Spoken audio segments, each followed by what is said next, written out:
hold on now. I done came in extra. I done helped out when I was asked, and I don't get a raise at all? And they were like, no. So I was like, okay. It might have been about 3 years in. I said, I can't do this anymore. I felt trapped, and they always dangle the carrot like, oh, if you do this, you might get promoted. But I just had to get out. So we went to Applebee's. I remember that. And I said, man, tell me everything you do. I wrote it down on a piece of paper. I took notes. I paid for his dinner, and then I was like, I just got to work. That's when I got out of my comfort zone and started my business. And that's what a lot of people should do. If you're comfortable, you're just going to cruise through life. It's just going to be easy sailing. But once you get some adversity or some controversy, you're like, man, I got to do something. Like, there's something in the back of your mind. So I can't do it anymore. Some people, it could be like losing weight. Some people, they struggle with it, and then it could be one thing that triggers them. They're like, you know what, I can't do this anymore. I got to get to the gym. Fully connected. We got Trent Hughes here on the Fully Connected podcast, one of the first guests, owner of Midwest Home Health. And you've been an owner now. I didn't realize it's been over 10 years, bro. Yeah. That's crazy. Because you started in 2012? 2013. Because, hold up, so before that, you were at Walmart, right? So, yes, when I graduated college at Langston University, HBCU, so shout out to them. But, man, I graduated, and I just thought I was going to crush it. This is the air capital of the world. I was thinking Boeing, Cessna, Learjet. One of those places would hire me, and then the economy just took a downturn, and I was just kind of devastated. So what I had to do was, move back in with my parents, got a job at a call center called Convergys. And Convergys, I remember that place. That's where everybody was working. Everybody was working there. Hey, I mean, it was fun. And I actually, to this day, the typing involved in Convergys, I learned a lot because now I can type pretty fast, like. So, I mean, that is one skill that carried over. But so that was a call center. Was it like, what was it for? Like, what did they? Well, they had different projects. I believe mine was for United Healthcare, actually, and it'd be about people calling in about, hey, I have a Medicare plan C, and can you tell me this? And give them information. So is that how it started? Is that how you got into home health? Because like you learned stuff from there, like with United? No, actually, let me tell you what happened. So I went to Walmart. After about a year at Convergys, I finally got my first big boy job. I was assistant manager at Walmart. Big boy. So I was kind of feeling myself, and I said, ooh, if I all the fruit snacks. Yeah.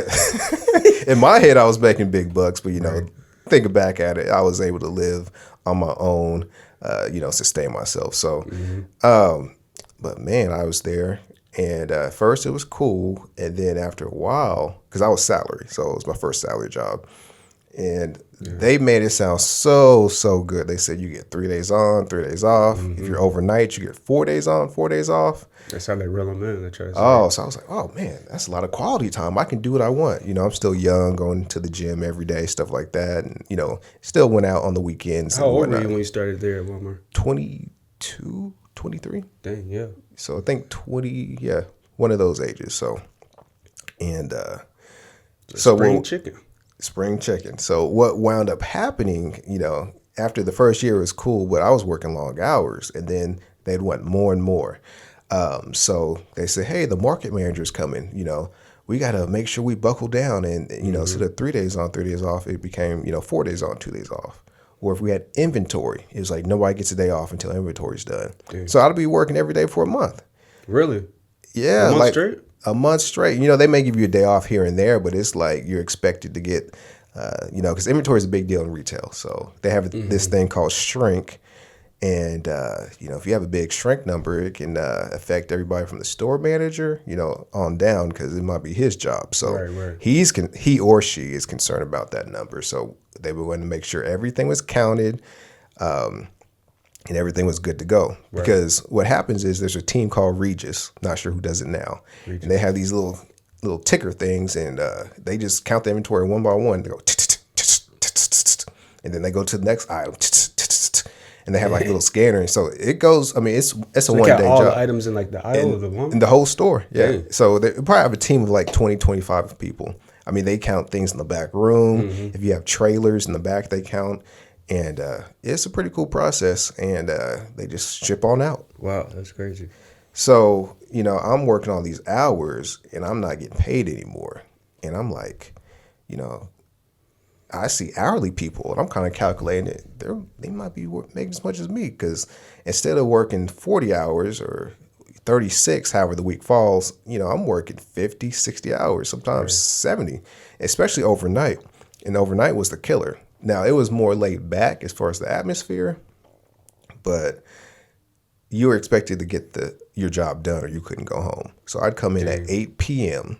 So 8 p.m. 8 p.m. So that third shift. Yes. And sometimes I wouldn't leave till 12 or 1. Dang. So I would think the latest I stay is probably about 1 o'clock. Then you're expected to go home, get ready, sleep if you can sleep because it's during the day. Then Right, come right right. back at 8. That's crazy. So And you did that schedule for 5 years? yeah. And then the last straw we had my eval, and so the store manager, their bonus is based on sales and profit. So the store wasn't as profitable as it should have been according to the market metrics or whatever they do. And so the store manager said everybody, nobody gets a raise. Everybody like on the eval was like a fail pretty much. Dang. And I'm thinking, hold on now. I done came in extra. I'd have helped out when I was asked, and I don't get a raise at all. And they were like, no. So I was like, okay. Wow. Okay. Then I was like, what? I can't do this corporate because there's nothing I could control on that. There's absolutely no way I can affect This sales. is all from top down. Top down. And then not only that, they built a Walmart, like a neighborhood Walmart that wasn't too far from us. So that would kind of, take some of the sales. And I was like, now common sense will tell you if you build another Walmart, the people who are going to the big Walmart, the neighborhood one is closer. So they may only need 10 items. So they're just going to shoot over there and then go home. So I was like, okay, this ain't even common sense. So my buddy from Langston, James, we used to work out, play basketball, all that type stuff. I just knew he had a business. I didn't know what it was. I was interested in starting a business until like that point. And I just had to know. How old were you at this point when James I might have came? been 26 because Right. it might have been about 3 years in. I said, I can't do this anymore. And just mentally, it wasn't even the physical. Even though I was on my legs all day, it was just the mental. Like I felt trapped because it's like, and they always dangle the carrot. Like, oh, if you do this, you might get promoted. So, Just to at kinda first, get you to yeah, keep at first, man, I was gung ho. I was like, okay. Then after a while, I'm like, look at the people they promote, and it's like, the good old boys, the people who they want to promote, and it had nothing to do with anything to me. It was more or less like, okay, I can get this person to do this. Like, I remember I had an eval. This is probably my 4th year because I think I stayed 5 years. I remember specifically, he said, yeah, I see you just, because I was an assistant manager. The next step up was a shift manager. Right. Store manager said, yeah, I see you apply for the shift manager, but I just don't know if you're dedicated enough. Really? I kind of took a step back. Like, what do you mean? Well, so-and-so is here every single day. You only come on your days I assign you or the days I ask you to come in. And I said, well, am I supposed to have a life? What am I supposed to do? He was like, well, you got to show it to me. And I was like, Yeah, show this it. man's crazy. So Like, he wants you to come in there 7 days out of the week to prove to him? yeah, to kind of prove to him like I wanted it. He said, yeah, I see it, but I just don't see the dedication. And I'm like, you didn't give me a raise the year before, and then you're talking about all this dedication. I was like, oh no, I got to expedite this. So kind of going back to James, man, I told him, I was like, man, what are you doing? He's like, oh, I just do home health care. And he was kind of just starting too. I think he had done it for like a year or two because I didn't know much about it. Right. Because at first I went to work for him, and I was like, man, I'll just work for you. He was like, nah. And then, after a while, I just said, man, I just can't do it. Just tell me what you're doing. So I took him out to Applebee's. If you know me, I'm not the type to be treating like that, but I just had to get out. So we went to Applebee's. I remember that. And I said, man, tell me everything you do. I wrote it down on a piece of paper. I took notes, I paid for his dinner. And then I was like, I just got to work. So he's like, if you really want it, I can help you through the steps. So there's a process. You got to get credentialed. To all the insurance companies? Yes, all the insurance companies in the state. You got to, to proposal for the state, business plans, all that. So he helped me through that process. And then After that, I think it was December of 2013 is when the state finally approved my agency. Wow. So December of 2013 is when they approved it. yeah. So and then even though they approved it, you still have to go through many more steps. I don't think I was actually off the ground until 2015 because just because the state approved me doesn't mean I have insurance. So I had to get insurance. So it's like the K-MAP? Well, yeah, the K-MAP. So back then it was like United, Sunflower. Can't care? Yeah, for Can Care. But we didn't have Aetna. I think we had AmeriGroup back then. So they have their own credentialing process. So you have to, Oh yeah, AmeriGroup. Because I remember like the person who helped me to start my practice, she said something about like she wasn't getting paid through AmeriGroup because they were transferring over to like, was it Sunflower? What did AmeriGroup so turn America, I'm sorry, turn into Aetna. Gotcha, Yeah, gotcha. turn to Aetna. So I had to get credentialed by all those three, and they had their own specific process of things they wanted. Then after that, I had to hire people. So I mean, and you really the people you hire, they're just kind of following a dream. They don't know exactly what you're doing. You just say, "Hey, I'm starting an agency," but there's nothing there. There's nothing physical. Right. They're like, "Okay, starting an agency, like." What do you mean? Like, where's your office? So actually, James let me use a building in his office, like the first year or two. Wow. So to get started. That's crazy. So James did he major in the same thing you majored in? I think he majored in business. So I majored in business admin. I believe he majored in business. So, and he's actually a little bit older than me. So I knew him at Langston, but I didn't know him. I kind of knew him from Wichita more than anything because I knew he went there and I see him around in the yard, but we didn't hang out because he's probably about 4 or 5 years older. So He's 4 or 5 years old. That's crazy. So then James was the one that inspired you to start the home health. right. That's crazy. And it's kind of hard unless you see somebody or know somebody. You're kind of lost on starting a business because you're just like, what do I do? You don't know who to go to. You don't know if you have questions, who to turn to or anything. So because I remember when I started mine, like I had somebody, I know Nikita and Nadel Vaughn, they helped me to kind of start my business because they already had their own practice. So I did the same thing you did. Like, hey, like tell me everything you know. I'm trying to get out of here. So it's crazy. It's like kind of like those negative, those corporate jobs can kind of help us to, get off the plantation. If you man, you kind of feel like Rocky, backs against the wall. You got to do something. You like, man, I can't lose, but I just can't do this anymore. You just find something, find that motivation. Because I remember when there was that time when I remember that song. What was it called? I Don't Got No Type. Because that was around when you really liked that track, and I remember that was the time when you started really getting into the business side of it, man. Because I remember that because you showed me that song. I was like, what song is this? Yes, Ray Strummer. Yes, that's crazy, man. So how many people work for you now? So it varies, and I mean that because you may lose the client, so you lose employees. So just on a basis, we'll just say 50.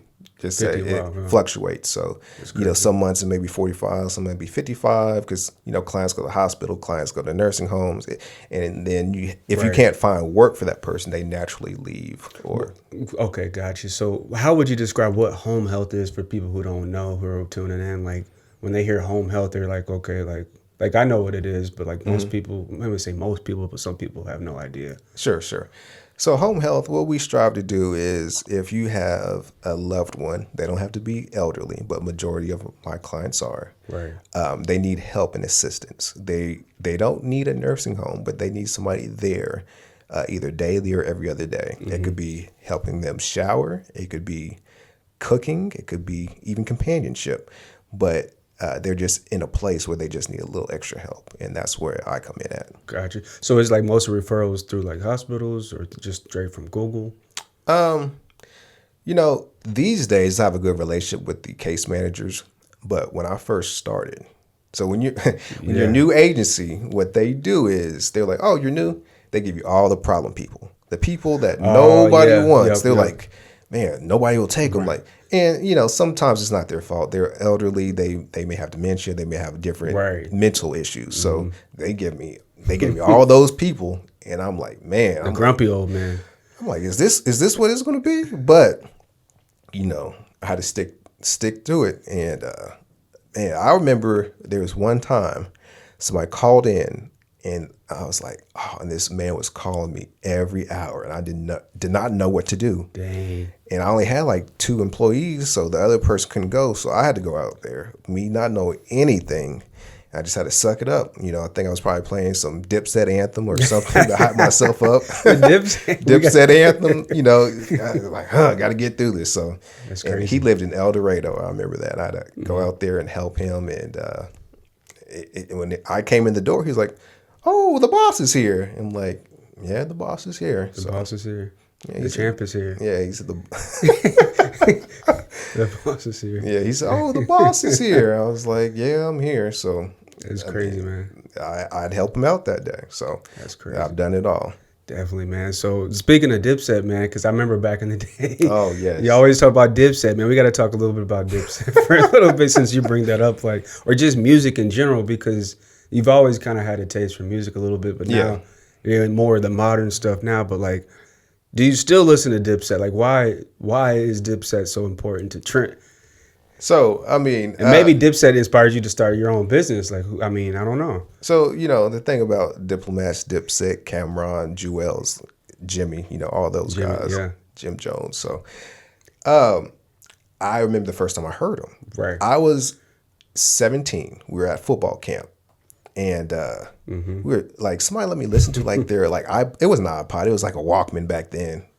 Dang, So, that's crazy. I don't know what it was. This was like 04 or something. So, I was like, man, what is this? You know, I've heard of Cameron, but it was just like Horse and Carriage were like the main songs. And I promise, I heard like that Diplomatic Immunity. I said, bro, what is this? Like, man, it was just like some flavor I ain't never heard before. I was like, Right. man, I said, this goes hard. I said, man. And then after that, you know, you kind of dig in the crates, like, you know, listen to other stuff. And they had mixtapes and stuff. Right. And that kind of put me on my journey towards Dipset. Because I was more like a traditional, like Jay-Z. I still think Jay-Z is the top rapper of all time. But Really? Okay. I just think his body of work, I mean. Right. So, I mean, his longevity, his body of work. Business side of it. Business side, lyricism. Now, I know he said before that, you know, he dumbs down his music, but I think for the most part, he's pretty, as far as commercial artists, his lyrics are pretty up there. I mean, because Jay-Z, he just has, because there was something else too I remember seeing, like he has like his own library or something, like, what is that in New York? It's in Brooklyn. It's not a library, but it's like, it's a Jay-Z museum. Did you see that on my story? No, I didn't see. Did you go there? Yeah, I went to New York this summer. You went there? Yeah, because they have the whole baseline studio. Man, when we get done, I'll show you everything. Oh man, it looks nice. I thought that's what you said that. No, I just remember seeing it on YouTube or It's TikTok. at the Brooklyn Library. That's what it's in the Brooklyn Library. In the Brooklyn Library. Wow, that's crazy. Yes, he got verses like on the wall. And everything. I've got video of all that. Oh yeah, I want to see that. It feels like you're actually in the studio with Jay. Yeah, they have a booklet. Yeah. So about that, I did go to New York with a friend from college. So. This is my second time going. We went last year and the year before. And, man, that Jay-Z museum, if you're a Jay-Z fan, it's like, I don't know, Nirvana. It's just like. That's crazy. It's just like, man, because it had 2 stories of stuff. Yeah, two floors of, you know, museum pieces. It has everything from Grammys. It has the vinyl records. It has what they recorded on, like the big, like the tapes, like the videos for music video. They have like the big circular reel or whatever. They have those. They have notepads where he scribbles stuff on. It was just like, that's crazy. It's like framed or like in a glass box. Or? I'm telling you, it probably had like over 3,000 or 4,000 different things. That's crazy. So like, they had the Blueprint 3, the little with the band, that little They have that there. It's like the little 3D version of it, like a real. No, it was the real what Jay-Z used for the album cover. They actually had took a picture of it for the cover. Yeah, they have that at the museum. That's crazy, Welcome to Marcy Projects, or I don't know if it's called Projects. Welcome to Marcy Housing, I think is what it's called. Yeah. So, and that's crazy. They have the rock chain. Yeah, they have a lot. Because even like with Jay-Z is crazy because like trauma can help us to be able to start our own business. In a sense, because in a sense, like you kind of welcome those people back at Walmart to help you to say stuff like that, because imagine if they did give you the schedule that you wanted and they promoted you, paid you, you know, the amount of money that you needed at the age, you'd probably be like, man, this is pretty comfortable right here. Right. And I think I was too comfortable. And I think when I start being uncomfortable, that's when I get out of my comfort zone and start my business. And that's what a lot of people should do. You know, if you're comfortable, you're just going to cruise through life. It's just going to be easy sailing. And but once you get some adversity or some controversy, you're like, man, you know, I got to do something. Like there's something in the back of your mind. So I can't do it anymore. Some people, it could be like losing weight. Some people, you know, they struggle with it. And then it could be one thing that triggers them. They're like, you know what, I can't do this anymore. I got to get to the gym. It could be, you know, whatever. It doesn't Some have to kind be of adversity has to, I mean, can somebody be able to start their own business without adversity, you think? Yes, I think, but I think that mainly comes if you're more mature and older. So like, if you have a set plan, like, you know what, I've been in this job for 5-10 years and, you know, I've seen how things work. I think I can do it better. And I think I'm going to start my business. I think that's how, or if you're just like younger and you're like tech savvy and you see things, you're like, oh, well, let me stumble across this. Right. But I just think it works better if you have adversity or if you're experienced and seasoned in something. You're like, let me improve on it. So exactly, man. That's crazy. It works better. So, I mean, I would see the same thing in my life too. Like even when I got fired from when I was working at MHA and I got let go, you know, they were doing layoffs and whatnot. And I was the first to let go because I was the youngest. But I remember the guy in the exit interview, he's like, you know, one day you're gonna start your own private practice probably. So, and at that time, I didn't want to hear that. I was frustrated. I was like, I'm not trying. I thought I'll start my own practice when I was like, you know, my 50s or 40s. Like, I didn't realize how early it would be, but like through those like kind of experiences, it helped me to kind of realize like, man, like, let me just try to do it on my own. And certain people helped me to believe in myself. Like, I could start my own practice. And then when I knew like what I would be getting paid versus what I was getting paid when I was working at CommCare, I'm like, man, like they're giving me a little slice of the pie, man. They give me a little slice of the pie. I was like, crumbs. And that right there was like, okay, like so I can be getting paid what I deserve, you know, with a master's degree, because like in social work, a master's degree, you know, you can't really, it's not much of a lucrative field, you know, and most social workers don't understand business. But like I always said, you don't need a degree to start your own business. No, not at all. Not at all. You just got to have the know-how and the wherewithal. You just got to have the you know, persistence, because there's going to be some pitfalls and some backtracking, but you just got to stay true to it, because, boy, there's been times where I was like, man, what am I going to do? And then I had a friend, like James, actually, he was like, man, you did all this and you like down yourself now? And he's like, man, you went through all this. He said, it's crazy. You better put your head up and keep going. And then he was right. He's right. So. It's like people in our life, there's people in our life that come in our life to help us to get to where we need to be. And so do you feel like that's kind of like more like, it's almost like it's like destiny? It's like destined for us to meet these people on our path? Is it like a spiritual thing, or is it just kind of like free will? What I want to say about that is I think you put yourself in position to meet different people. So if you just sit in the house all day and you're never going to meet, I mean, if you just sit in the house twiddling your thumbs, you're not going to meet different people. And you don't have to go out. But what I'm saying is, if you're out doing different things, being hospitable, being friendly to people, you know, they're going to take to that, and they're going to look at you and say, oh, okay, you know, that's a nice young man. Like going to church, for example. If I go to church, I believe like some of the older people, they'll be like, oh, you know, look at this nice young man. And they may put me on, hey, I have a sister that needs help. Do you think that, you know, your company could help them out?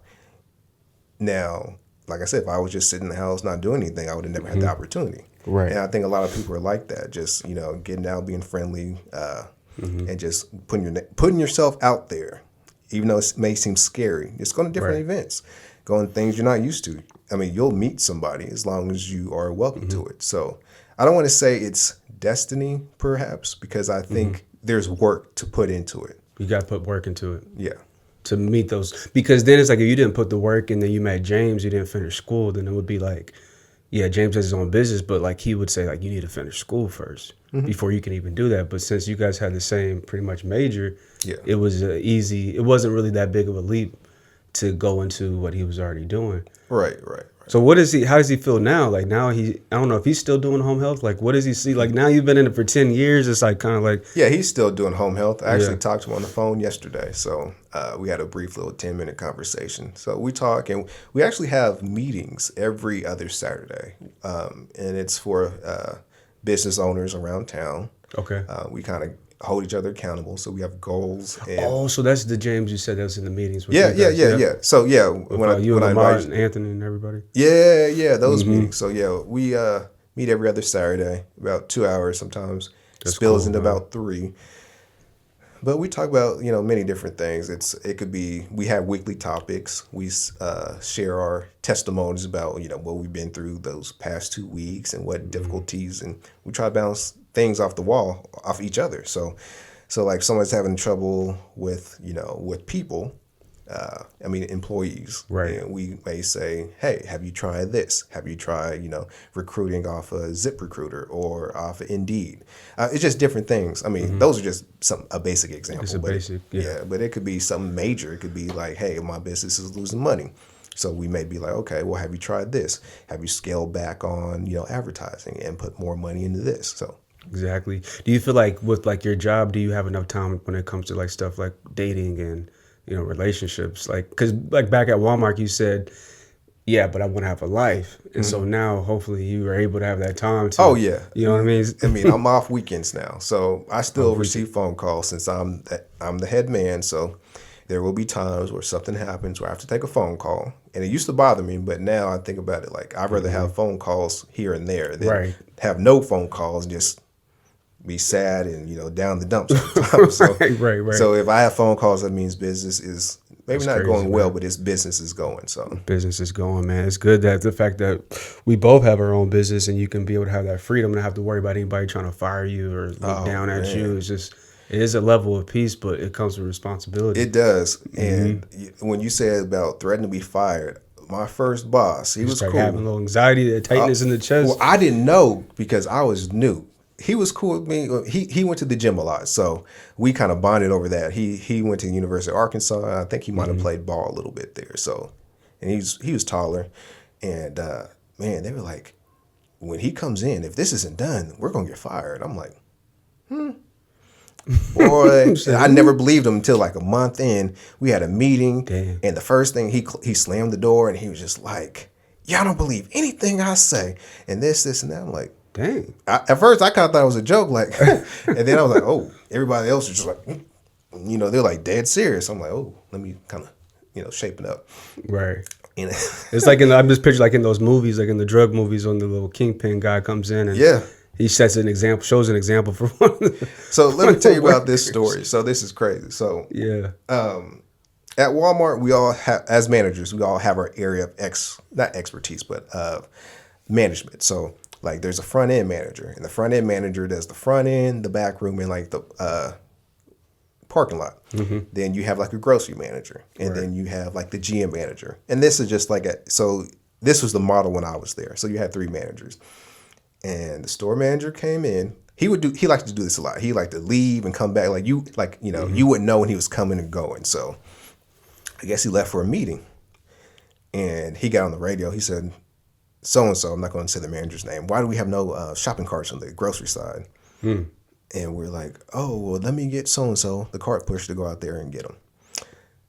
So an hour passed, and I don't know what happened, but I just remember I was doing my job. I wasn't the front-end manager. He gets on the radio. He said, oh, okay. Since you guys, the management doesn't want to get help for the shopping carts, the management's going to come outside and push carts. Man had us pushing carts in 90-degree weather. And I mean, we had an older lady, so she was in her 50s probably. And oh man, she was sweat up a storm. And I was a young buck back then, so they pretty much, I was doing most of the carts. And I was like, crazy, man. I was like, why do we not have anybody? That's crazy. And it's because somebody dropped the ball. Like, I'm not pushing the buck, not blaming anybody, but somebody dropped the ball on the cart pushers, and he had us out there in 90-degree heat pushing. Man. Boy, I was so hot, and I wore good clothes back then. I wore a nice button-down shirt and some slacks, and I was like, man, I'm about to Out there sweating, man. Man, I used to go to cleaners every week, because that's not the only crazy part. So I told you about the parking lot. So if the unloaders were struggling, we would have to get people from the floor to help the unloaders. Because, if you have a call in or sometimes you have big trucks, the pieces vary each day. Right. Oh, man, there's days I had to roll up my sleeves literally and get back there and help on the crazy. truck because we didn't have enough people to unload the truck. And, man. You feel like there's anything you miss about working at Walmart? I miss the... Now, I will say this. The discount to all the fruit snacks? Can we talk about the fruit snacks one time after you talk? We'll get to the fruit snacks. This boy is addicted to the fruit snacks.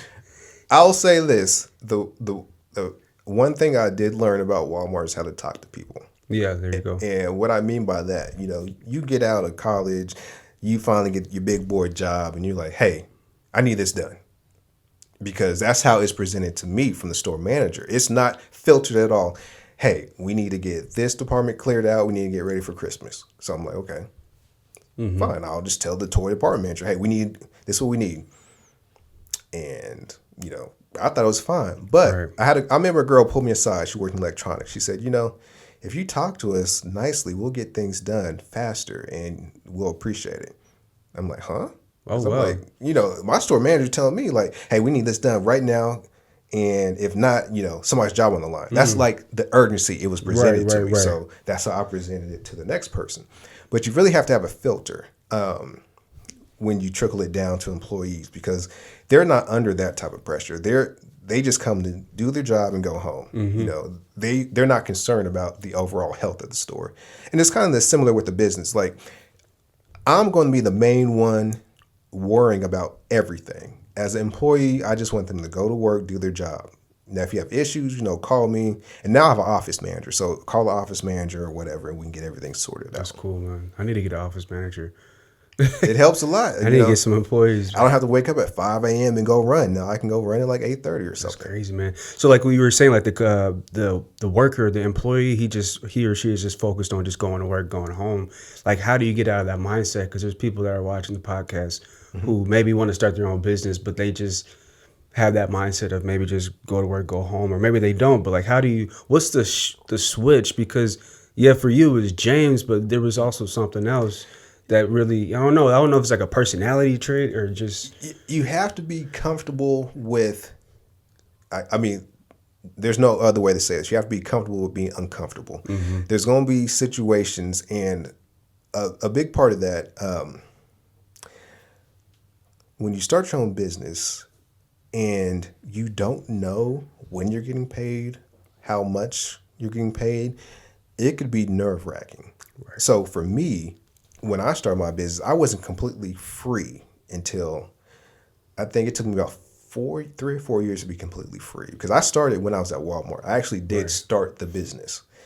And then I left Walmart because I was there full time. So I took a part-time, well, not really a part-time, but I actually went to ITT Tech right after. Okay, right after Walmart. Right after Walmart. And I wasn't working as many hours. It was less stressful. And then, I mean, we had a big convention in Indianapolis. Like, everything was going well. A month later, they said, hey, we're shuttering the campus.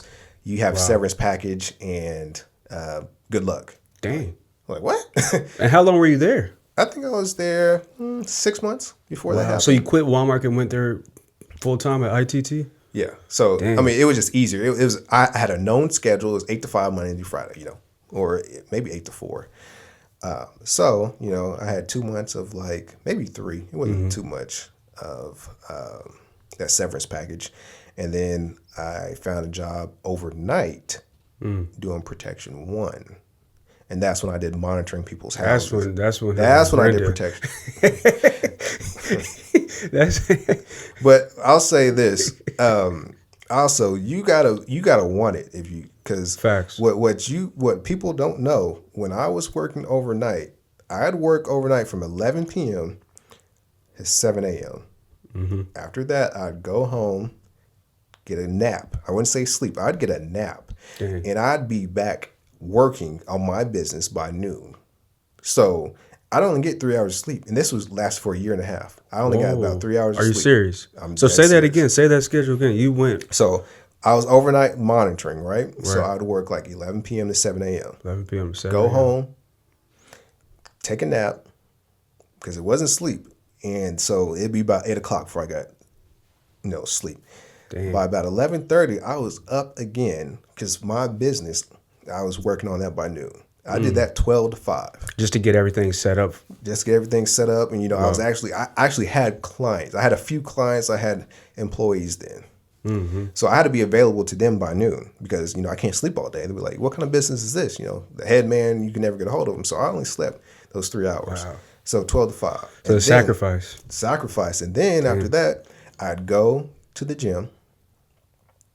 So now it's like 7. I just got enough time to eat and hopefully get another nap in before I go back to work. Dang, man, that's crazy. So a lot of people who want to start their own business, they have to be willing to sacrifice if they want to be able to. Yeah, you gotta sacrifice something. Be it time in your relationship, sleep, friends, family time. It's something you gotta sacrifice. If you're not sacrificing, you still can achieve your goal. Let me not say you have to, but it may take longer. Right. So yeah. Was there certain people like in your life like who didn't believe in you for like the business? Like, I mean, you don't have to say anybody's names, but I know like for me, like definitely there was people who didn't believe it, that I could start my own practice. I remember this. So yes, Naysayers. I had a girl who was an employee at Walmart, and I remember I told her I was leaving, Right. and she applied for a job, and she At the business. at my business, and she said she was surprised to see me. She said, "Oh, you're still doing this?" Like she was shocked to see that I was actually still in business, because her reaction was like, "Oh, I didn't know what was going to happen. You just said you're leaving and starting a business, and I figured it just you do your own thing, but I haven't heard from you since." So she kind of made something like, "Oh, well, I thought you failed." But I remember that day. She walked in my office and was like, had a crazy looking face. She didn't know she was going to see you. She didn't know she was going to see me. And yeah. She didn't know she was going to see somebody of color. And she was a coworker or a supervisor? No, she was under me. Okay. She was one of my employees. At Walmart. And then now she became, did you hire her? You know what? I do not think I hired her. Now, the reason why, I don't know, but I don't think I hired her. But I did interview her. I can tell you that. I did interview her. Yeah, it's kind of like a dual relationship because you know her from the past and whatnot. So, and to be honest, that was kind of how I got my first couple employees. There was people I knew that were either in home health care or knew somebody that was in home health care, because, like I said, they're people who you hire. They're just like, they see you have a dream, but you don't have anything to show for it. right. You don't have an office building. You don't have staff. You don't have anything. So you just say, "Hey, this is what we're going to do. This is what I want you to start. And here's the person." And they're kind of like, "Oh." Was there like ever like doubts you had? Like kind of like, I don't know if this is going to work. Like I'm a year in this. And Now, doubts, I think I had them, but I suppressed them. So I think it'd be like I would allow it to enter my mind. So like there's one time, and I don't know if you experienced this, but with getting paid. So yeah, with the insurance company. so when I first started, I had probably like, it wasn't that much. It was maybe like 2,000, 3,000 in payroll. And like, it was fine at first 'cause I had built up, some business funds. But man, they were like, "Oh, you have to correct this." The insurance, like, "You have to correct this," or "We don't see this on there." So I'd have to resubmit. Every time I resubmit, it would take longer and longer. And my funds, my business was just dwindling. So I had to do what I had to do, and I had to take out actually Walmart stock. I had to cash out some of that, cash out some stock, and pay the employees. And I remember I was still working overnight, because I remember I've never missed a payroll, and I'm proud of that. There's never been a time when I had a payroll and my people got paid. I never was like, "I don't have it." I had to make It's like, I don't have it. I had to make it work. You got those Bugs Bunny pockets. So I remember I had to live in an apartment then. I put a sign on my door because I had to get UPS like to ship the check. Like They had to do something with the check and ship it, because I know I was going to be asleep. I said, "Please knock on my door, do what you have to do to wake me up, because I need this check so I can go cash it, so I can go, pay my employees by 5 or whatnot. Right. And I remember back then I used to have to drive to my employees because I didn't have a physical office. So I was like, hey, meet me here, or To hey, give them the paper check, yeah. give them their checks. Wow, And I would just write them. Dang, that's great. How many employees at that time? It was like 6 or so? It was probably about 4 or 5. It wasn't too many. You know, because pretty much what you're saying with the business, like you have to be willing to sacrifice. Yes. We need some kind of adversity to kind of help us get to take the leap, you know, and then sometimes there's somebody like a James or somebody to kind of help guide us through the way. I was also curious too, like, because, you know, now there's so much stuff on YouTube. Do you think if somebody's just trying to start their own home health, can they just watch videos and then will they be able to do it? Or do they need somebody like you had James? Could somebody just watch videos on TikTok to figure out how to... I mean, in theory, you can get started, but I think it's nuanced. So you can maybe start it. Maybe somebody is on YouTube and say, hey, follow my steps and you can start your own agency. Yeah, he might get you started, but there's going to be so many times you have questions and that person's not going to be there to answer any questions. And then a lot of times in my field, and maybe not necessarily my field, but other fields, you're competing against other owners. So if you're a new, like a young buck and you're coming in and you have questions, they're going to be like, they may answer one or two, but in essence, you're still a competitor of them. So it's nice to have somebody who's on your side, who's either on the inside or who knows business. Because I think a lot of business can travel. So if you know business, just know the structure of how to run a business. You may not be the greatest, but you can put your knowledge into a different business. The different intricacies of the business will be something you have to learn. Got you. So what is the key to success in a business? Like, because, you know, even like before I started my business, it seems really complicated, but it's really maybe at least for me, not as hard as it's seemed in the beginning. But like, what is the key to a successful business? It's two main things I see is being consistent. So, because you're your own boss, nobody's going to say, hey, come to work today. So if you're not self-driven, self-motivated, that makes it tough. Right. And then being persistent, you know, knocking on doors, if somebody says no, go to the next person. Right. You know, not afraid of rejection. Because I remember when I was trying to get insurance, there was this one company and they kept on leading me on. They were like, yeah, we'll insure you. And then I was like, I called back and they were like, yeah, we'll get you a quote. It just kept on taking forever. So I said, you know what, I'm moving on to the next company. And then after that next company gave me my workman's comp and general liability insurance. But if I would have just waited on that guy, I'd been like, oh no, what do I do? You know, he doesn't want to help.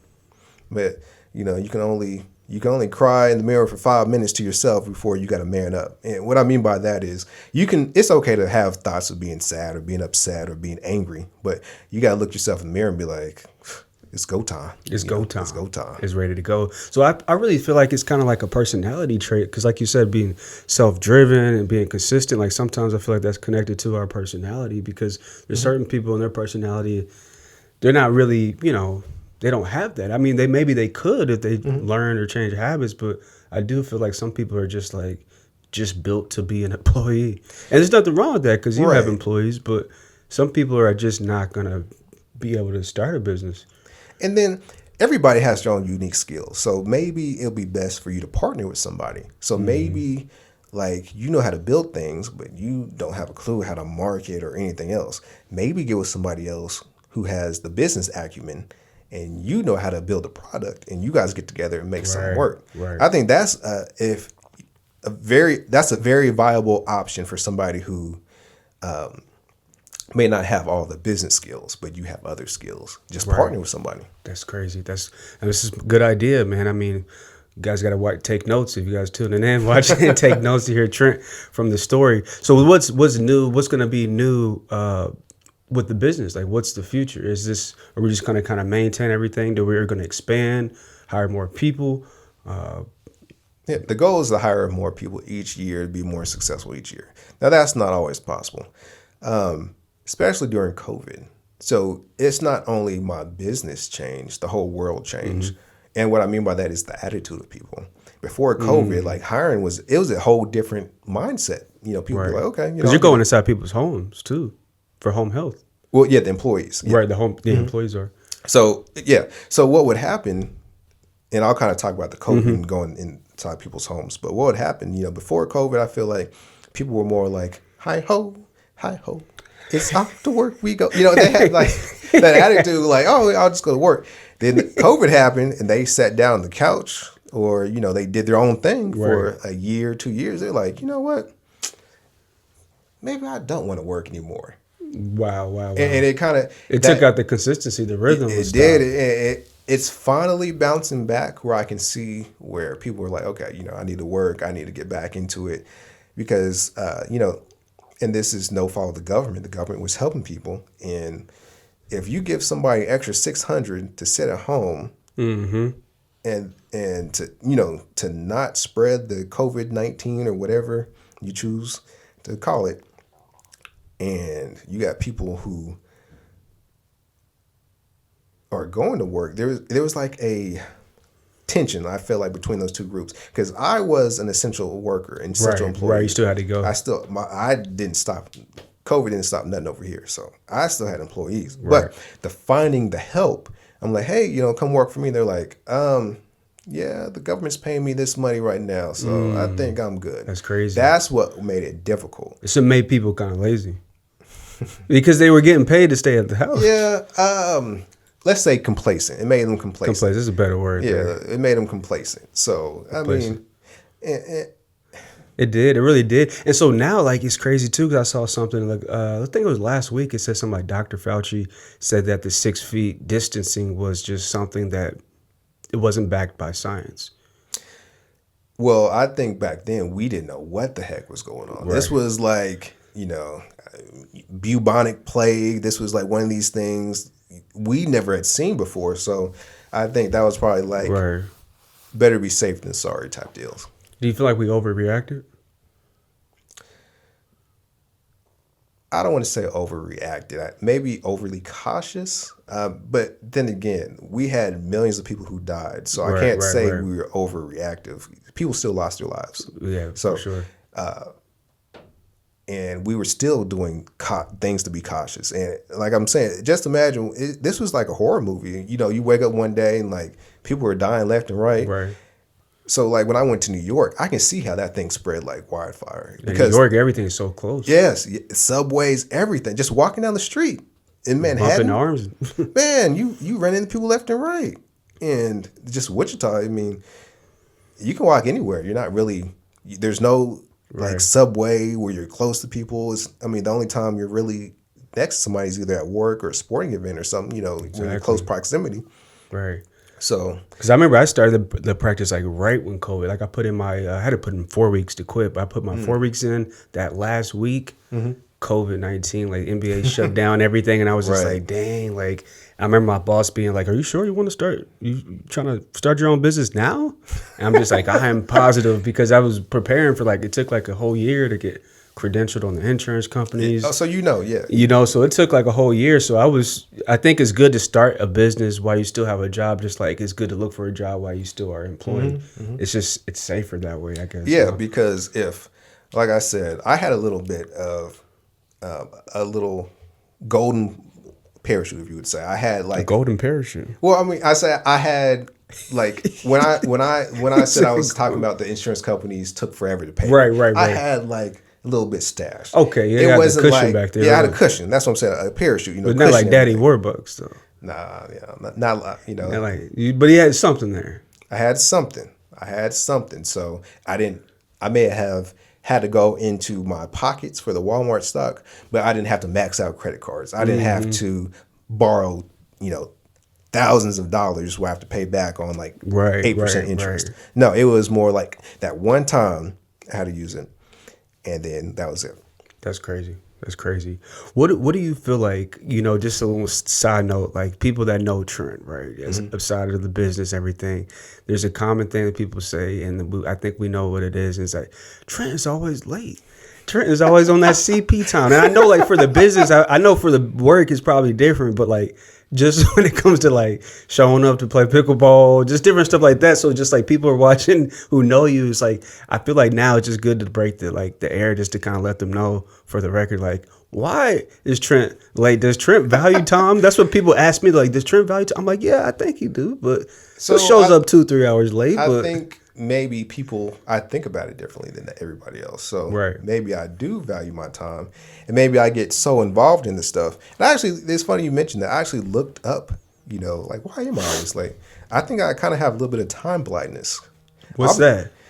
It's when you really don't judge time very well. It's like I can be doing something and then I can look up and it's like 30 minutes later. And I'm like, what just happened? Dang. And I don't know, it's not medically a deal, but they have right. psychiatrists and stuff who talked about it. I think a lot of the times I can't, like my timing for me feels different. Because I think like, everybody ages differently, correct? Right. So maybe I think internally, like when I think of like 10 minutes pass, it could be to you feel like 10 minutes. To me, it feels like maybe 5 minutes. I'm just terrible about judging. Okay. And then so is time moving faster for you or slower? I think it moves a little bit faster. Like time moves faster than I think. Like to me, it moves slower. Okay, got you. So time like, moves slower. so example, like. Most of the time when I used to tell people I'm on my way, really I'm probably just got dressed. But in my head, like I'm on my way. Because in my head, I'm on my way. Like I just got dressed, put my shoes on, I'm on my way. And then I may get, something to drink out the fridge. I may do this, but in essence, I'm on my way. I'm on my way. So what about just I'm getting dressed? That means it's I'm like you don't thinking about getting dressed. Okay. If I say I'm getting dressed, that means I'm thinking about I'm thinking about what I'm gonna wear. I haven't put in. It's like, do I want to wear Yeezys? Do I want to wear J's? What I want to wear. That's getting dressed. Right. I never really thought about it like that. So it's almost like, I know I was watching Interstellar, and so when they went to one of the planets, like an hour there is the hour on this planet in the movie was 7 years on Earth. So it's like maybe for Trent, like 5 minutes for Trent is really like 20 minutes in real time. Like, yeah, it may, like, in real time, it may be 20 minutes, but it may feel like 5. Right. Like, because I think I get engrossed in things. I think I get, like, especially if I'm on the computer or something. You get kind of fixated on it. Yeah, I get fixated. I don't mean, like... It's like mild little ADHD a little bit, but not too much. I mean, because I got a little mild ADHD, so, like, I know what you mean, though. You kind of get fixated on one thing. And I swear that's what happens, like... I'll get fixated and it really feels like 5 or 10 minutes. And then it's been like 20 or 30 minutes past. People are like, what happened? I'm like, I don't know. What you mean what happened? Like, I thought it was 5 minutes. And then I was like, I'll get up, like, I'll get on my phone, right? Or I'll be like, okay, I might look up something. And I'll be like, okay, yeah, I'll look up something for 5 minutes. Then I'll head out.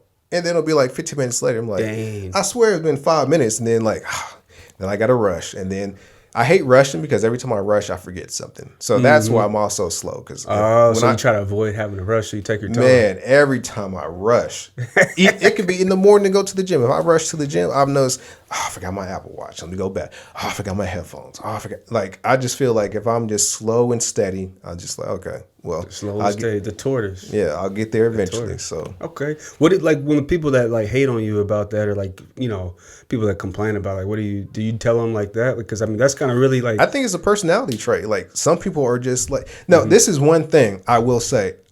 People say it's rude being late. I think it's just as rude being extra early than being, because I've had people come in for interviews like an hour early. I'm kind of like, oh, how can I help you? Wow. And they're like, yeah, I'm here for an interview. I'm like, oh, I wasn't expecting you for like another hour. So do you not feel like it's just being like overly punctual, or? I mean, you can call it that, but if you're saying me being late is rude, then I can say you being super early is rude, because you don't know what I had planned before that. Like, what if somebody's an hour late versus somebody is an hour early? For like an interview? Or just... Well, just like, to maybe not an interview, it doesn't bother me. Like I have, like, if somebody said, hey, let's go out, we'll go, today. I'll give you a good example. Today is the Chiefs game. I guarantee I'll have somebody say, hey, let's go to the Chiefs game, or go watch the Chiefs game somewhere. And I'll be like, okay, cool. in my head, I'm like, okay, the game is 3 hours. It's from Right. like 5 to 8. So I don't have to be there at 5. So if I came at 6, I don't think it's a big problem. Like, what's the deal? I mean, you just missed an hour of talking to me, but you still got 2 hours to enjoy my presence. Like, so to me, it's not a big deal. Just, I mean, just like if I invited somebody somewhere, they weren't on time, I just like, cool. I'll just. Last question on this. So like, if somebody wants you to show up on time, and I appreciate you coming on time today. This was like probably like one of the, few times though. But I mean, I respect and I understand, I accept you for who you are. But like, if somebody wants you to be on time, what's the best way? What should they tell you, or what should they be prepared to know? Like, if they want you there at 3:00, should they inform you 2 hours early? I'd say 2. If you want me somewhere by 3, say 2, just to be safe. Just to be safe. That like my friends, like sometimes we go hoop, right?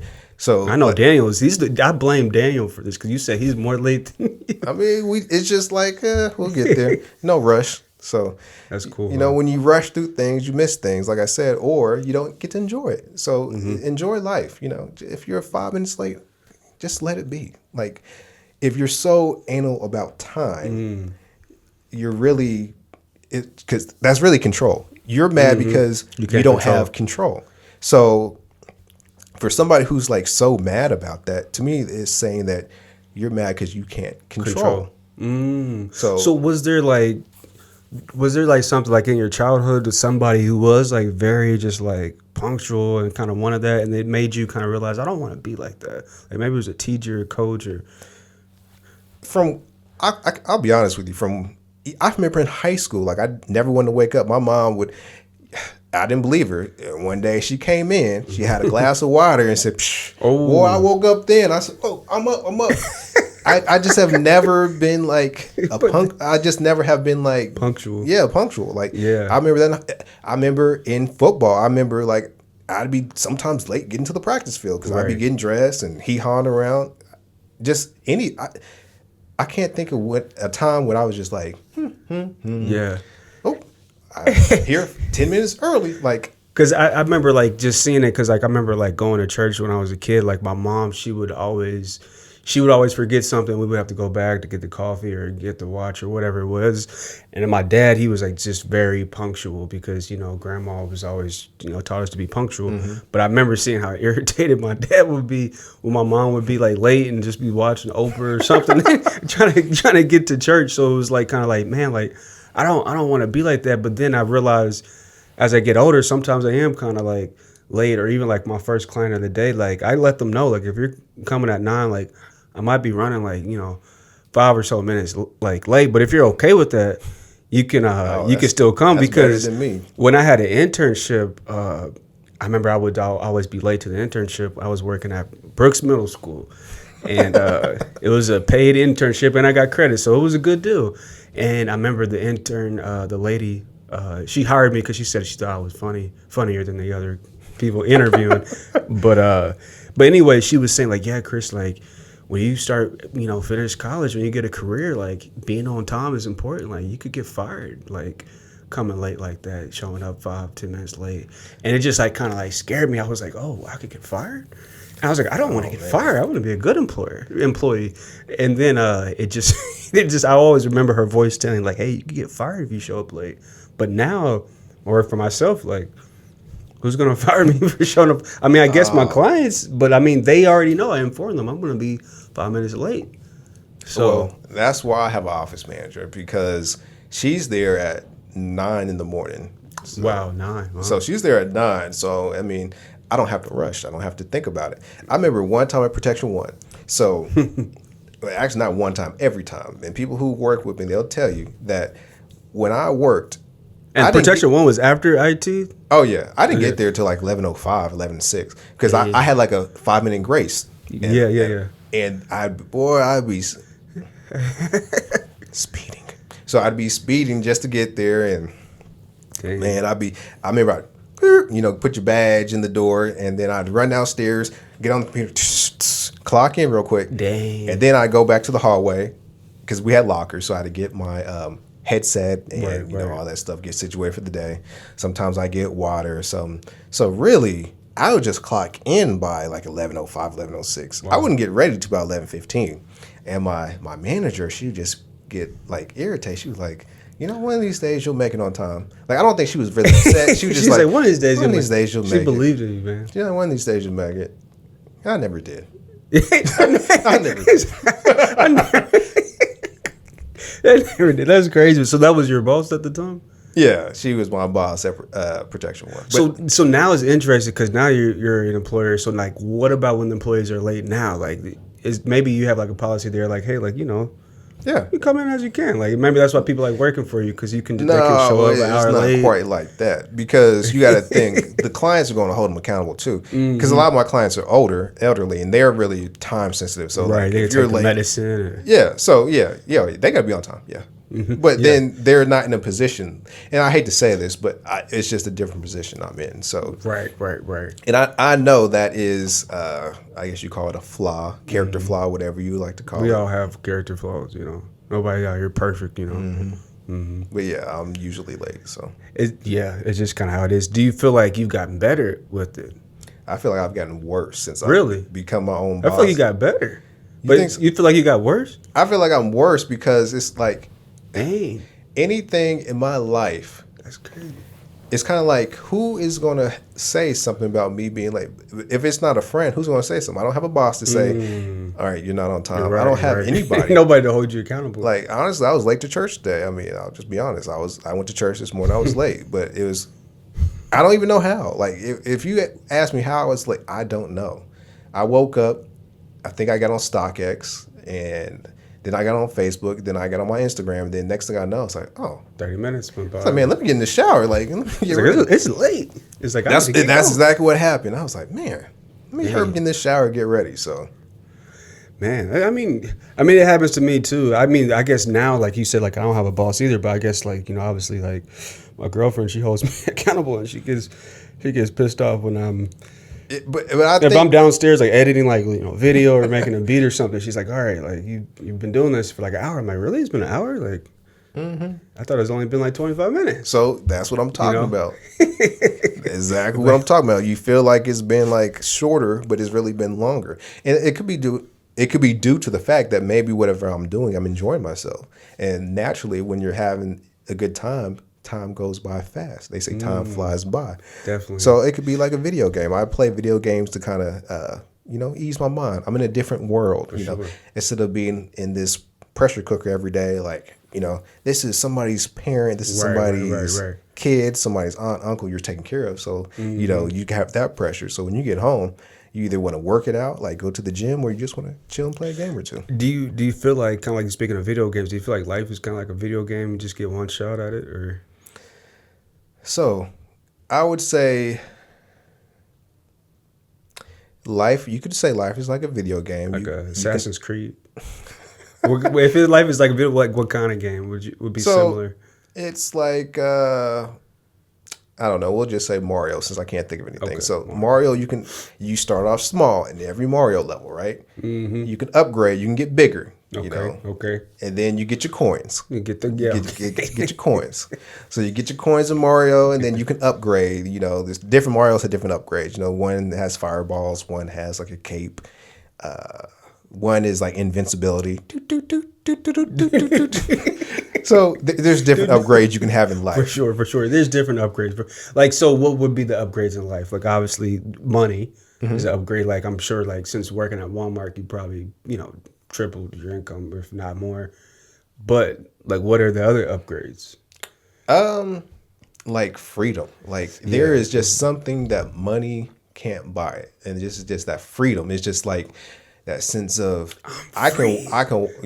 I'm free. I can walk into work and, I'm my own. Free. We's free, sir. I's free. So it's just that feeling.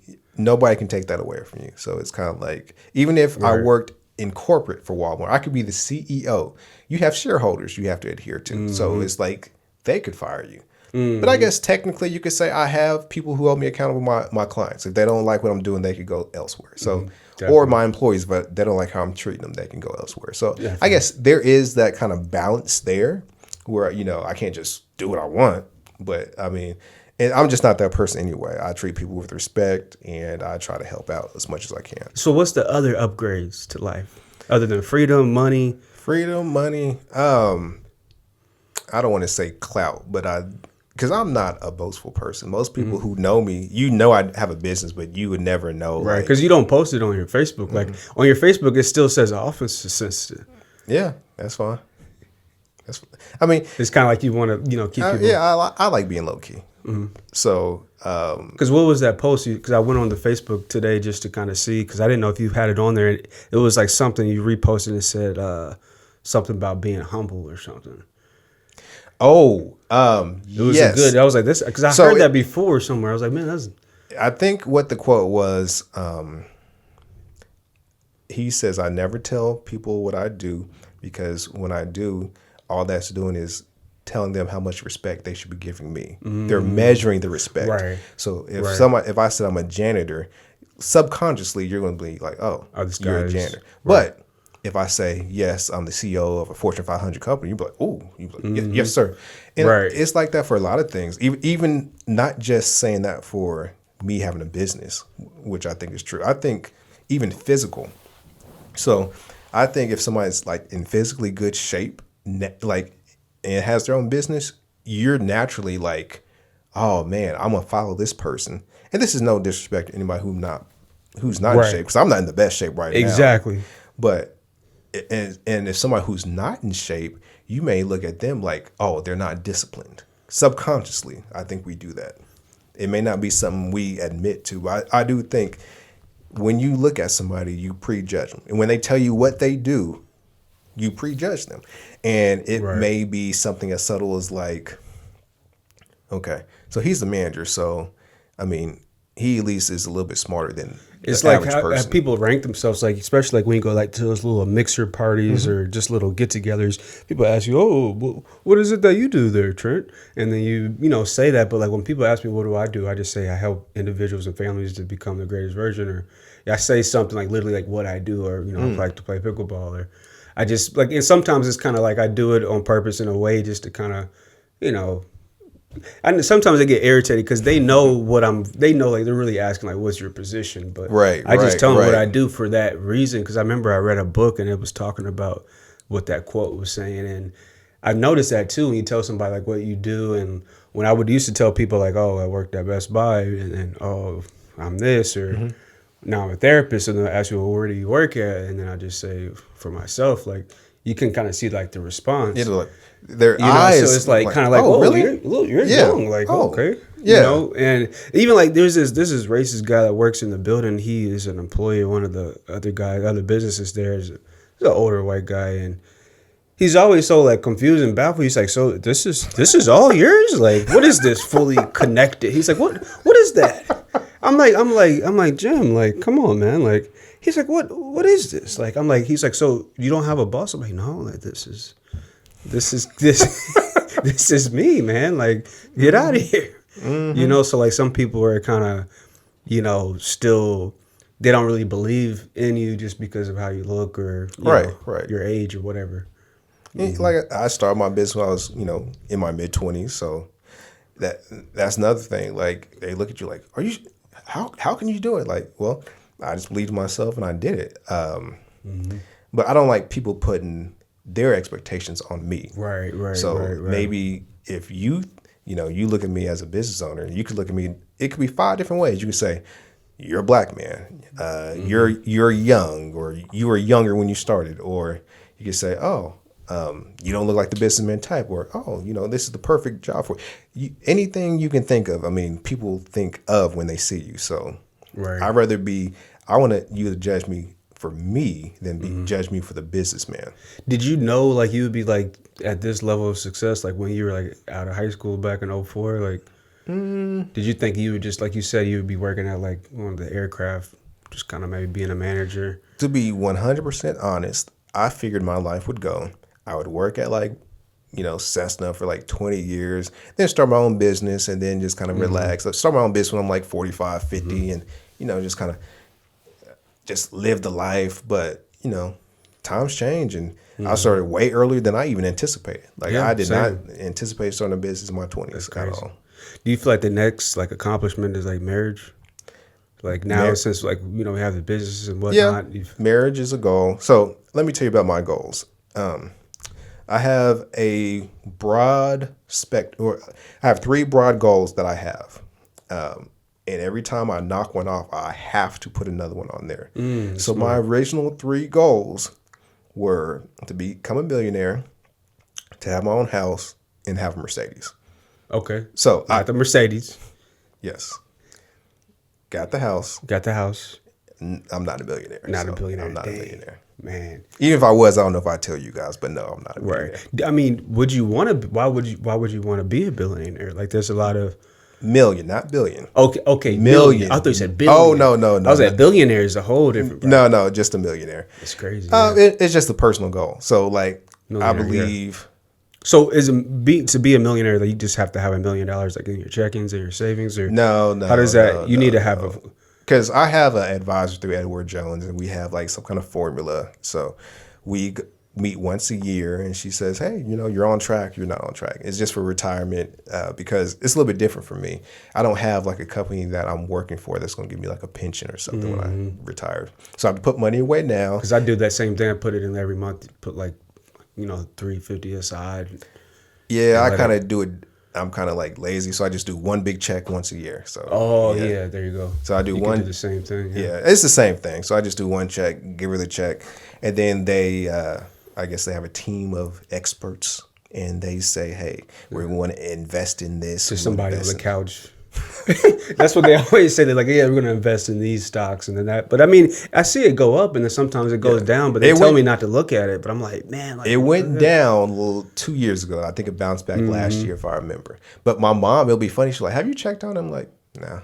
I'm like, why not? Don't you want to know how you're doing? I'm like, you're not supposed to check all the time. Well, to me, it doesn't make sense to check because it's money that I'm not even going to see till I'm like 65 or so when I retire. Right. So that's the retirement money. I might look at it, when I have my meeting with my advisor, and I may look at it once or twice a year. But I'm really not looking at it like that because you're putting like an anxiety on yourself you don't need. There's no need to be like anxious about the money. I'm not going to see it for 30, 40 years. So why do I care so much about it now? I want to see if it's going up or down. And I just want to see, what happened throughout the year. I think it was Earn Your Leisure. I think one of those podcasts, and they said, if you know the exact amount of money that you have, then you don't have that much money. So it's like, I guess it was on the lines of like, you should be like, kind of like your account, like it should be like going up and it should be changing. Sometimes it might go down, sometimes it might go up. But if you know the exact amount, like, hey, I got 3,500, or maybe somebody has more or less, but it said something like that. It was kind of interesting because with like business, like nobody, like my parents, they didn't teach me about business, and I didn't go to school for business or not or whatnot. But, I've been fortunate to know, like, to do a therapy business, it's not really a whole lot to it. There still is, but I mean, I'm thankful to have my biller, because you say you have a biller too that builds everything, right? Yes. For the codes and my whatnot. office manager does now. That's awesome, man. So one thing too I wanted to talk about too, like, and the colognes, man. You've been on the colognes. When did you get into the colognes? And who was it that kind of put you on? And what are you wearing today? Let's start off with that. What is Trent wearing today? I am wearing Dior Homme Intense. Dior Homme Intense. Yeah. Is it like sport? They have a sport version. There's like 4 different versions. Dior Homme, there's Dior Homme Intense, Dior Homme Sport, and there's Dior Homme Cologne. So okay. I'm wearing the Intense version. Intense, wow. What is it? What kind of hints is it? Like, what do they call it? Notes or notes? So when people describe it, I know this is going to sound really weird. They say it's powdery, so you get a powdery and sweet smell at the same time. Some people say kind of like a makeup bag because it has like a makeup bag. But yeah, you guys, it's very, to me, it's masculine. Right. I probably have, I know I have over 100. I'm gonna say between the samples and full bottles, we'll say 200. It's just a collection, and just my collections have changed growing up. I used to collect video games before. Or actually, when I was a kid, I used to collect baseball cards and basketball cards. You would have those video games still wraped up in the plastic. You wouldn't even open it up; it'd just be sitting.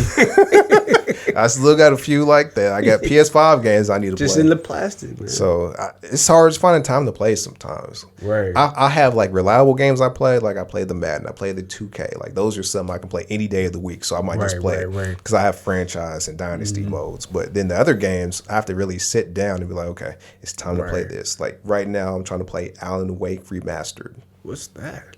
It's about a guy who's a writer, and it's kind of crazy. It's almost It's like PS5? Yeah, it was a free game. I have the PS. Was it PS Plus, where you can download like a free game? So it's like RPG? It's like an adventure game, but it's like, so you're a writer. You go to Washington, and then I don't even remember why he goes to this town, but somebody invited him to the town, and then some dude kidnaps his wife. He has to find his wife, and then throughout that, there's like darkness, and the darkness are like almost zombie-like people. So I'm probably about halfway through the game. Wow, that's all I can tell you right now. That's crazy. Let me see right here. But if we'll go back to the colognes real quick. I remember we were playing basketball. I had a friend named Brian, and I actually went to Coleman Middle School with him. I still try to play ball, still try to get out there. Getting up there in age, but I still got a shot. Yeah, he still be moving, man. So I was hurt after that last Thursday. Man, you gotta stick with it. Yeah, my knees and Chris everything. came out there 3 weeks ago. 3 weeks. Man, was it 3? Yeah, about 3. Yeah, about 3 weeks. Right ago. when it got real cold. Yeah, Chris came out there and it was fun, man. He did his thing. So, but yeah, Brian, we play on Sundays, like in the league. So okay, you still do Sundays? I'm taking this one off, but I played like a year straight, so I'll probably be back in like March. I think that's what the next session is. So, he was wearing something. I was like, man, what are you wearing? It was just like, you know how someone wears something like what is this? You smell? You're like, what is that? And he's like, oh yeah, it's this. And then like, I don't know. Maybe I do have some type of form of ADHD because I'm telling you, after that, I was on them colognes heavy. Like I was like, man, how old were you back then? I was 33, 34. Yeah. I just remember because you have 5 senses. Mm-hmm. Everybody knows sight. Yeah, everybody knows feeling, tasting, but really your nose, you don't really think about it. But you don't really have a lot of experience with, smells. Unless it's like food or something smells bad. Right, yeah. But when like you have all these exotic smells, you're like, it's like wow. Something opened up in my brain. Like, what is this? I remember too, like I started kind of getting into like cologne a little bit, but not heavy. Like I had some coworkers and like, it's interesting like how women, like how we think how most women like are, how they're attracted to guys. There are different like things they like about men are kind of like different than what we were thinking. Yeah. At that time of my age, I didn't realize like how much they really like if a guy smells good. And I remember overhearing that conversation and one of them was like, oh yeah, Chris, you don't wear no cologne or this and that. I'm just like, dang, like I need to get me some cologne. I was like, I need to get some cologne, like, cause only cologne I knew of when I was young at the time was like Axe body spray, and I hated that stuff. So then I think my first cologne, I got something at Target. It was like something like kind of like a pheromone because I didn't want it too strong. Yeah. But I really liked that one. And then you gave me that, what was that, vanilla? Oh, tobacco. What was that? Tom Ford? Yeah, Tom Ford. Yeah, and that would make me sneeze. I told you every time I would put it on, I'd be like, I just like sneeze every time I would spray it. I'm like, man, what is this? Man, there's so many unique colognes. There's like oud. People may not know what that is. That's a brand? Well, it's a ingredient. Oud. Tom Ford has oud wood, but there's also there's people call it stinky ouds, like barnyard oud. It's so many. Once you really dig deep into it, there's green smells like grass. Right, the woods. Sweet smells. What's your favorite? My favorite cologne? Like kind of like smells like, because there's like, it's like kind of like Pokemon. You got the fire ones. You gotta collect them all. Yeah, exactly like that too, I guess. We like the sweet. I feel like you kind of like the sweet ones, like the vanilla and the. Yeah, it's the winter time, so I'm like a lot of people who are connoisseurs. They're like, you can only wear certain colognes and certain temperatures. So right now, I kind of wear the sweeter vanillic type smells, and then when the summer, you wear more citrus. So citrus, okay. I didn't like think there's about stuff like Aventus. That's like one of the things that people really Aventus. Yeah, when people say I'm wearing Creed, they're talking about Aventus because Creed has like 15 different colognes, but they may have heard of that or Silver Mountain Water, but they're not really digging deep into it. I really didn't like that Silver Mountain Water. You didn't like it? I didn't like it at all, man. I had a client. Because I would have the cologne like in one of their offices, and then one of my client's sister. She was like a little kid. She like sprayed that whole bottle. And so the whole lobby smelled like that for like a whole week. I'm just like, why does it smell like this? And then I saw the bottle was empty. But I mean, I wasn't upset because the bottle was empty. I just like, man, I was upset because I really didn't like that smell. The Silver Mountain, what was it? Silver Mountain, was it Tom Ford? Ventus.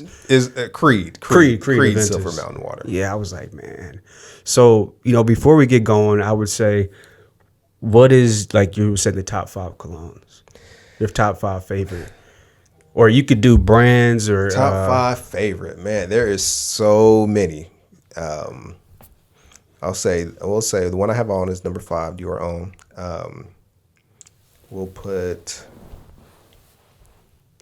say Aventus number 4, Creed Aventus. So for my top 3, it's probably gonna be some stuff you've never heard of, but we'll say like right now there's one by Killian. That is the brand. Oh yeah, Killian. Yeah, you know about Killian. Mm-hmm. So I Angel Share / what is that thing called?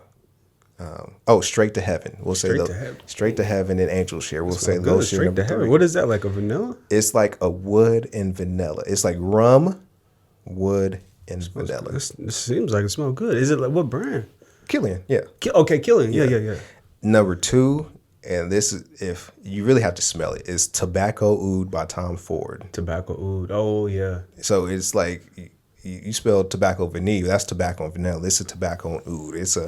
It's a really masculine smell, but when it dries down, it's just something about it. I just love it. Okay. Number 1. What is my number 1 cologne? What one have I probably worn the most? I think it's something fresh. What's something fresh I wore? I don't want to say fresh out the shower smells. I got tons of them, man. What's that Prada one? That's what I like. That Prada one. I mean, like it could, if it's like right now in the summer, or I'm sorry, in the winter, I might even say something like Pegasus. It's Pegasus by Parfums de Marly. Like if we're talking about season wise, it's kind of hard for me to think about my spring and summer ones. I haven't worn them for a while, but like Pegasus, it's like they say it's like an almond. I don't even know almonds have smells, but they said it's like vanilla and almond. Vanilla almond. Well, dang, man, I gotta check out all these. I've never heard of some of these ones. Yeah, I'm gonna check them out after we get done. I mean, I got the podcast, so I can just rewind and see what are these. Yeah. What are these scents, man? So, man, I appreciate some samples if you needed to. Yeah, man, I appreciate you coming by, man. Appreciate no problem. It was a good talk. We'll have another one. Social medias or anything you want to get people to know in closing, or how to contact you? Sure. Something that I didn't talk about. I actually do have a Instagram page. Oh yeah, we'll have to talk about that next time. But we'll cartoon, talk about that next. Yeah. But cartoon aficionados, go look it up. Different cartoon clips from the 30s to the present time. So can you spell that for them? CartoonAficionados. Oh, NADOS. Okay, we just want to make sure we want to make sure they get the right thing. I had to think about it in my head, like aficionado. How many followers you got now? 42,000. Man, that's crazy. So you get the Instagram checks. So Instagram kind of did away with that in the middle of last year, but they're going to bring back the program. They have to figure out a way to remonetize it. But if they were back to like how it was, I'd probably get a few hundred a month. Nice chicken wing money. Chicken wing new money. kick chicken wing money. All right, man. We'll have to talk about that next time. But thanks for tuning in to the Fully Connected podcast, man. Until the next time, we'll see you. Peace.